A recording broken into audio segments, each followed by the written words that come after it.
Um, Hi, folks.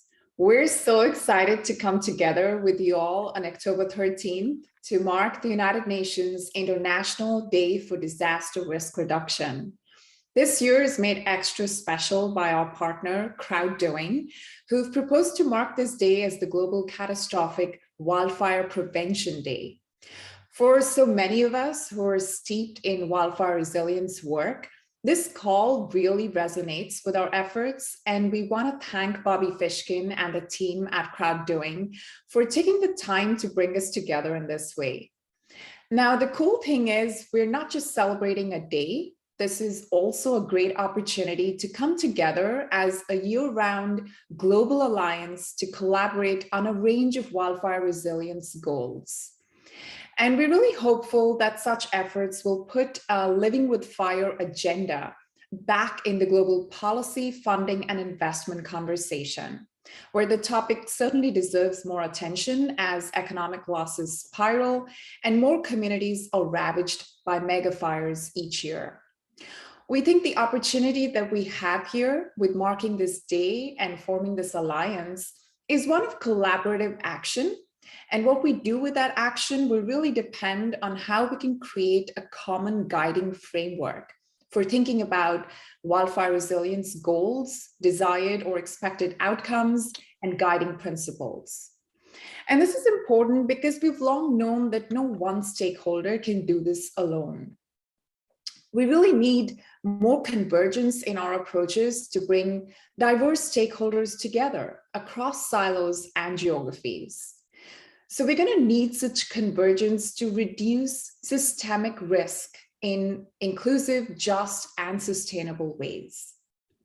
And this approach of converging for greater outcomes really aligns with the goals set out in multiple international frameworks, such as the Sendai Framework for Disaster Risk Reduction, the Sustainable Development Goals, and the Paris Climate Agreement. And as a start, we think it's really important for us to assess our individual and collective work on wildfire resilience along the Sendai Framework's 4 priorities for action. So here's how we've adapted the Sendai Framework's priorities to our wildfire resilience efforts. This really entails 4 things. 1, developing a better understanding and characterization of wildfire risk for both communities and ecosystems. 2, strengthening risk governance and diversifying capacities to manage wildfire mitigation and risk reduction.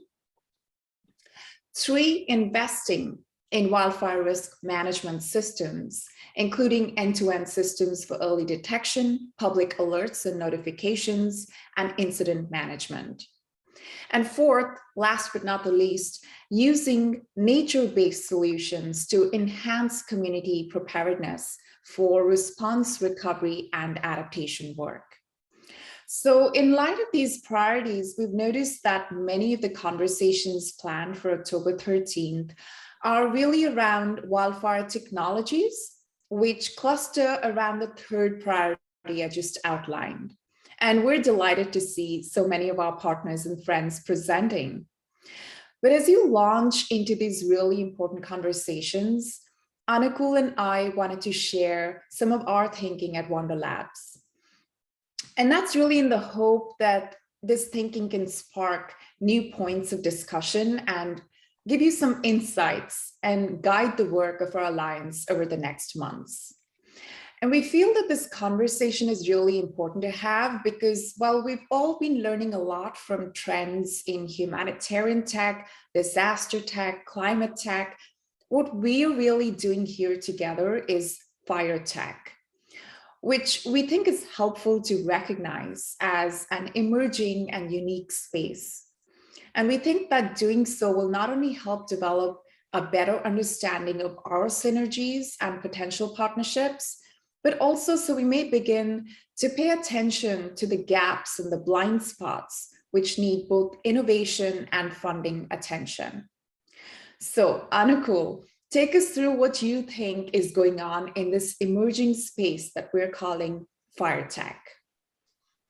Sure, thanks, Shefali. So, as a technologist, when I first looked at this space a few years back, I immediately jumped to treating wildfires as a sense and respond problem where early sensing and effective response was the solution. But the more I've learned about this vexing space, it's clear that while early detection and response is absolutely critical, there is more to wildfire resilience. So in particular, when thinking about wildfire resilience in our communities, one also needs to consider not just the active fire operations, but also prevention and recovery, just as Shafali has described here. And so, really, in addition to early detection and response shown up here on this chart, there is also technology that is needed before a fire on risk assessment, on risk reduction and mitigation, as well as after or post a fire on recovery and adaptation. Now, if I can draw your attention on the column over here, we have found it helpful to anchor our definition of fire tech around the application of three important secular technology forces that are already transforming the world around us. And we think this application can really take us to a reimagined state of how we live with fires in the future. So these three forces are, from bottom to top, digitization and data, mechanization, and materials. So let me take you through each one of them one by one. Digitization and data is perhaps the biggest area of innovations going on that we have seen. And broadly, these represent the adoption of digital technologies in workflows, from maps and GIS to case management to incident management, as well as advances in data-centric technologies such as sensors, whether they're on the ground, in the sky, or from space, as well as the associated challenges and advancements in data integration, and finally towards building, using machine learning and AI, intelligent systems. Mechanization, the second technology force over here, refers to tooling, robotics, and broadly automation, which is another macro secular force changing the world around us, whether it's in bionics, assistive bots, collaborative bots, ground-based unmanned systems, or aerial drones. And then finally, materials represents the applications of secular advancements in biology, chemistry, and material sciences towards developing new kinds of suppressants, new kinds of retardants, and new building materials for wildfire resilience. Now, no framework is perfect or complete, but all the projects that we have examined in our research clearly fall into one of these three buckets. So this three-prong classification seems to hold. Also, we have found it helpful to further assess each fire tech innovation along three levels of maturity. Now, we think it's important to have this common understanding of maturity because it allows us as a community to support and nurture each innovation aligned with its capacity and capability. So these three levels are really science, application, and scale. Science refers to ideas that require fundamental research still to be done, which is typically where the funding ask is. For example, and as Shafali mentioned, we know that more science is needed in our basic understanding of mega fire spread and behavior, but also more science is needed to develop new kinds of suppressants, for example, that can be used for containing fires. Application refers to projects where the science exists, but the application and its users still need to be developed. That's to say, we don't quite have product market fit yet, but the technical risk is modest. For example, leveraging advancements in drone technologies to detect and respond to fires while they are still small is an active and promising application area. And third, scale. Scale refers to ideas that already have product market fit and are mature technologies that can perhaps even serve as platforms to build further on.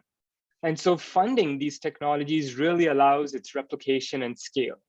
For example, ground-based camera networks have already proven their value in our overall situational awareness and are really examples of data-centric technologies that are ready to scale.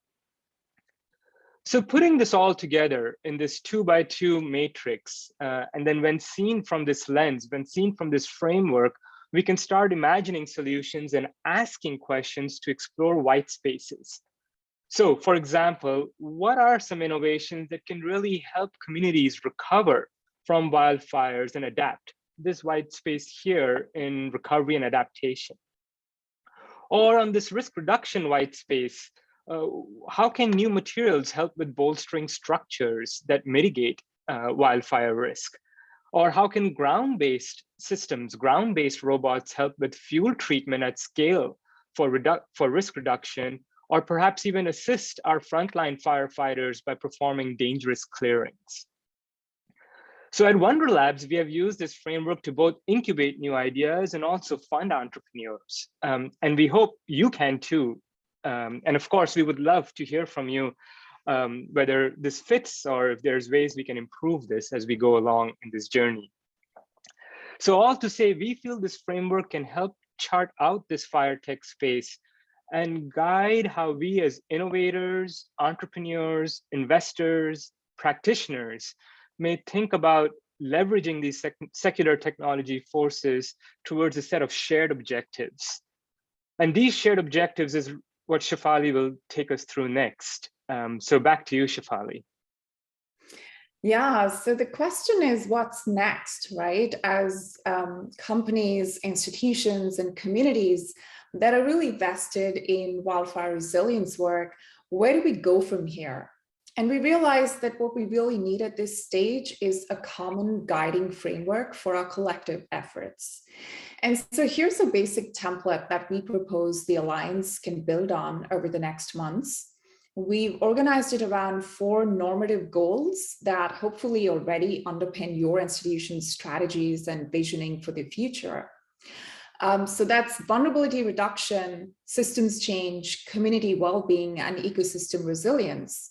These are cross-cutting, higher order goals that hopefully we can all be aligned on. And then you'll see these 4 goals guide the 4 priorities for action that were articulated in the previous slide. And they also align with the Sendai framework for disaster risk reduction, as I highlighted in the previous slide, and the SDGs. And hopefully these goals and priorities will lead us to a clearer vision of the desired or ideal outcomes that we're working towards. This is really where we want to be in 2 or 5 or 10 years. Sooner the better, obviously. And as you read across the rows and columns, you'll see how these priorities and outcomes are really supported by enabling processes or approaches and guiding principles that we must all commit to.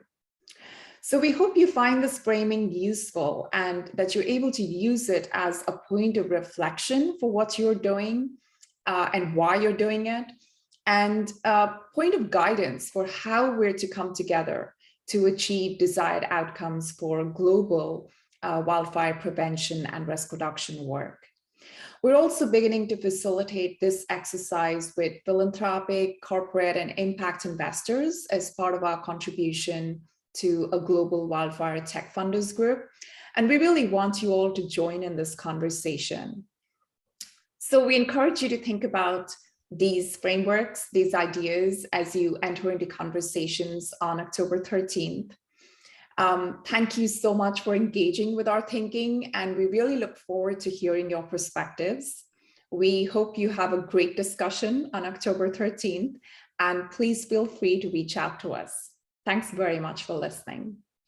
Thank you.